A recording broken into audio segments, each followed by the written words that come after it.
एक आम महिला, मिडिल क्लास की महिला, लोअर मिडिल क्लास की महिला 24 घंटे में से 6 घंटे तो आप मान ही लीजिए कि उनका किचन में बीतता। अब उस 6 घंटे में महिलाएं अपने व्यक्तित्व के विकास के लिए क्या क्या नहीं कर सकती थी। दबाव सिर्फ पुरुषों की तरफ से ही नहीं होता, वो जो बैठी होती है ऊपर वाली कुर्सी पे सास, उनका भी दबाव होता है कि आज मेरे बेटे के लिए ये बनना चाहिए, आज मेरे पोते के लिए ये बनना चाहिए। नमस्कार साथियों, कैसे आप सभी? कैसा लग रहा है हमारा वीडियो? कमेंट करके बताया करिए, और अगर आप चैनल पे नए हैं तो चैनल को सब्सक्राइब कर लीजिए। हम ऐसे ही ज्वलंत मुद्दों पर, समाज से जुड़े मुद्दों पर वीडियो बनाते रहते हैं। अभी कुछ दिनों पहले ही मैंने एक वीडियो बनाया था जिसका शीर्षक था कि समाज में महिलाएं कमजोर कैसे हुई। उस पर मैंने विस्तार से ये बताने का प्रयास किया किन किन कारणों से समाज में महिलाएं पिछड़ती चली गईं और पुरुष आगे बढ़ते चले गए। साथियों, आज उसी कड़ी में एक और वीडियो बना रहा हूं और आपको समझाने का प्रयास कर रहा हूं कि महिलाओं की स्थिति समाज में कैसे कमजोर हुई। तो सामाजिक शक्ति नहीं दी गई, राजनीतिक शक्ति नहीं दी गई, वैचारिक शक्ति नहीं दी गई, वह तो अलग प्रसंग है, वो तो नहीं ही दी गई, लेकिन महिलाओं को व्यस्त कहां कर दिया गया।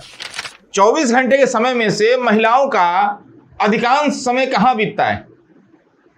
वो आपने जो 3 BHK का, 4 BHK का, 6 BHK का फ्लैट लिया हुआ है, या आपने जो महल बनाया हुआ है अपनी पत्नी या मां के लिए, क्या उसमें महिलाओं का समय बीतता है? जी नहीं। महिलाओं का समय किचन में बीतता है, रसोई घर में बीतता है, रसोड़े में बीतता है। एक औसत समय लिया जाए तो औसत महिलाएं जो हैं, एक आम महिला, मिडिल क्लास की महिला, लोअर मिडिल क्लास की महिला 24 घंटे में से 6 घंटे तो आप मान ही लीजिए कि उनका किचन में बीतता है। 2 घंटे सुबह में, 2 घंटे दोपहर में और 2 घंटे शाम के समय या रात में। 6 घंटे का समय कम से कम किचन में बीतता है, और वो भी तब जब आपने बर्तन वर्तन धोने के लिए, कुछ और हेल्प करने के लिए किसी को रखा हुआ है तब, नहीं तो वो समय और ज्यादा भी हो सकता है। अब उस 6 घंटे में महिलाएं अपने व्यक्तित्व के विकास के लिए क्या क्या नहीं कर सकती थी। शादी से पहले भी जब लड़की थी और शादी के बाद भी।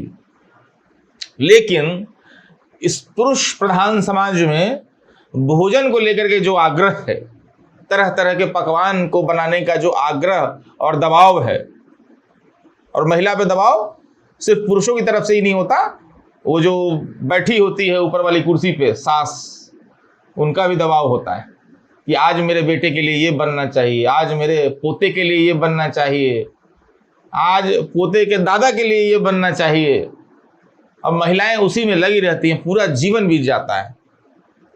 कई कई घरों में तो दिन में 20 बार तो चाय बनता है, और 20 बार चाय पीने वाले क्या कहते हैं, बस थोड़ी सी चाय दे दो। इतनी सी चाय पीनी है 20 बार। अब एक चाय बनाने में कम से कम 10 से 15 मिनट का समय लगता है, और 20 बार अगर चाय बन गई तो कितना टाइम खर्च हो गया महिलाओं का सिर्फ चाय बनाने में।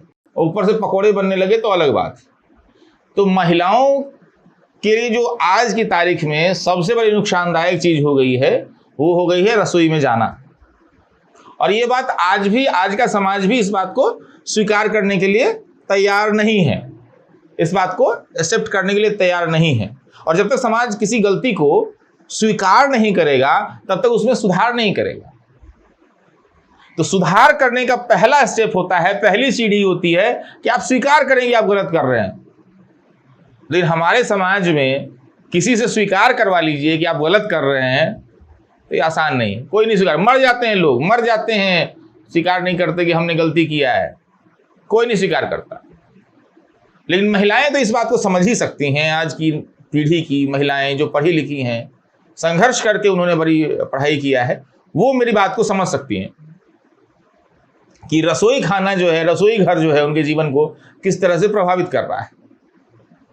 किचन सिस्टम और सबको खुश करने की प्रवृत्ति। मनु भंडारी की आत्मकथा के कुछ अंश को अगर आप देखेंगे तो अपने पिता के व्यक्तित्व को लेकर के बहुत सारी बातें लिखती हैं कि पिता के स्वभाव के कारण मेरे जीवन में ये कुंठा रही, वो कुंठा रही। लेकिन एक बात उन्होंने बड़ी अच्छी लिखी अपने पिता के बारे में कि उस जमाने में, मतलब आज से लगभग 100 साल पहले की बात, नहीं तो 80 साल पहले की बात तो है ही, जब मन्नू भंडारी छोटी थी, टीन एज में थी, युवा अवस्था में प्रवेश कर रही थी, और उस जमाने में लड़कियों को पढ़ाने से ज़्यादा सुघर गृहिणी बनाने में, किचन एक्सपर्ट बनाने में, पाक कला में निपुण बनाने में लगाया जाता था, ताकि कल को जाकर के किसी को खुश कर पाएगी अच्छे खाने बनाकर। उस जमाने में भी उनके पिताजी ने उनको किचन में नहीं जाने दिया, मन्नू भंडारी के पिताजी। और वे यहां तक कहते थे कि किचन जो है वह भठियार खाना है। भठियार खाना वह एक ऐसी भट्ठी है जिसमें लड़कियों की सारी प्रतिभाएं, सारी योग्यताएं जल करके नष्ट हो जाती। तो आप सोचिए, आज से 100 साल पहले जन्मे हुए पुरुष में यह भाव था कि किचन कितना नुकसान पहुंचा सकता है, एक स्त्री के जीवन को, एक स्त्री के व्यक्तित्व के विकास को कितना बाधित कर सकता है। लेकिन 100 साल बाद भी हम, जो कि आज खुद हमारी पीढ़ी जो आज खुद पिता है, वह भी अपने बच्चों को, अपनी बेटियों को रसोई में जाने से नहीं रोक रहे हैं, और अपनी पत्नी को भी रसोई में 6 घंटे 8 घंटे के लिए झोंक करके रखा हुआ है। तो आप जितना ही एक स्त्री को, एक महिला को आप किचन में झोंक करके रखेंगे, वह उतना ही परिवार के लिए लाभदायक नहीं होगा। भले ही आप 56 भोग लगा लें, 56 तरह के पकवान खा लें, लेकिन आपके परिवार का विकास नहीं होगा। क्योंकि महिलाएं जो होती है परिवार का आधा हिस्सा है, आपकी अर्धांगिनी है, और आधे हिस्से का ही जो विकास नहीं हुआ तो फिर आपके परिवार का तो विकास है नहीं। तो चुनाव आपका है कि आप 56 भोग खाना चाहते हैं या अपने परिवार का विकास चाहते हैं।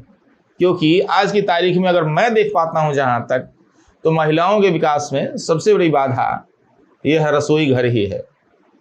रसोई के काम को समेटा जा सकता है, कम किया जा सकता है, व्यवस्थित किया जा सकता है।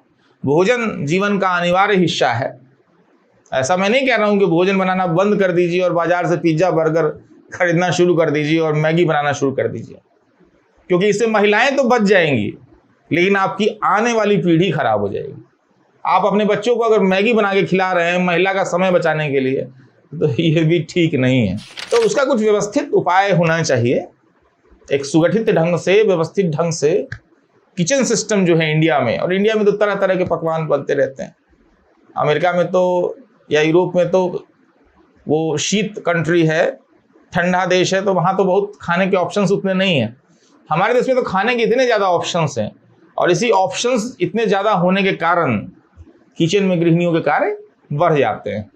जबकि अब बहुत सारे अप्लायंसेज, मशीनें आ गई हैं, मिक्सी आ गया है, ओवन आ गया है, कई तरह के सपोर्ट सिस्टम होने के बाद भी महिलाओं का समय कम नहीं हो रहा है। वो ले दे करके उतना समय लग ही रहा है।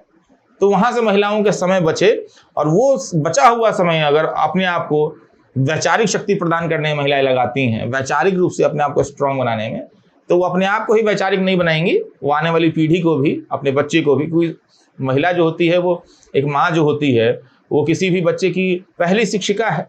तो जब महिला आपकी एजुकेटेड होगी, तो आपका आने वाला जनरेशन भी एजुकेटेड होगा। तो उसकी शुरुआत किचन से होगी। तो साथियों, कैसा लगा हमारा आज का वीडियो, कमेंट करके बताइए। और वीडियो अच्छा लगा हो तो अपने सभी महिला मित्रों तक पहुंचाइए, सहेलियों तक पहुंचाइए, दोस्तों तक पहुंचाइए। क्योंकि मेरे इस वीडियो से अगर किसी को भी लाभ होता है, और महिलाएं अगर किसी पुरुष को ये वीडियो दिखाती हैं और शायद महिला को लाभ हो जाए, तो मेरा यह वीडियो बनाने का प्रयास जो है वो सफल माना जाएगा। तो फिर मिलते हैं किसी और वीडियो में, तब तक के लिए मुझे इजाजत दीजिए। नमस्कार, जय हिंद, जय भारत। फिर मिलेंगे चलते चलते। धन्यवाद।